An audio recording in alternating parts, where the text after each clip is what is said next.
आणि त्याच्यामध्ये आपला आता चौथा व्हिडिओ आहे। त्याच्यामध्ये मी तुम्हाला सांगणार होते की डायबिटीज मध्ये असं कोणतं पीठ आहे ज्याचं तुम्ही दिवसातून 3 किंवा 4 चपाती खाऊ शकता। तर ते पीठ मी तुम्हाला सांगणार आहे, त्याची रेसिपी कशी बनवायची ते नीट लक्ष देऊन ऐका।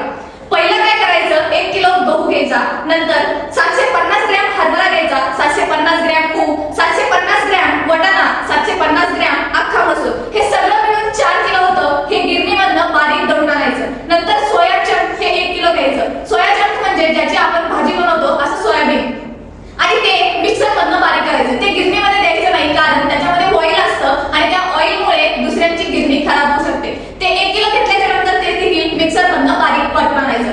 आणि त्याच्यानंतर 1 किलो डिफॅटेड पीनट पावडर आणि डिफॅटेड कोकोनट पावडर। आता हे काय असतं की ह्याच्यामध्ये शेंगदाण्याचा बारीक कूट असतो, परंतु त्याच्यामधलं ऑइल हे काढून टाकलेलं असतं, आणि खोबऱ्याचाही कूट असतो, परंतु त्याच्यामधलंही ऑइल काढून टाकलेलं असतं। हे असं 1-1 किलो मागवून घ्यायचं। हे आपण घरी तयार नाही करू शकत, तर याच्यासाठी हे Amazon वरून ऑर्डर करायचं। त्याच्यानंतर अर्धा किलो बदाम, अर्धा किलो टरबूज बी, अर्धा किलो खरबूज बी, अर्धा किलो सूर्यफूल बी आणि अर्धा किलो तीळ। तीळ म्हणजे आपल्या इकडे हवरी असं देखील त्याला म्हणतात। नंतर अर्धा किलो जवस। हे सगळं मिळून 3 किलो होतं। याला देखील मिक्सर मध्ये बारीक दळून आणायचं। हे सगळं मिळून 10 किलोचं पीठ होतं। आणि तुम्ही जर तुमच्या घरात एकच डायबिटिक पेशंट असाल तर तुम्हाला हे पीठ साधारणतः 3 ते 3.5 महिने जाऊ शकतं।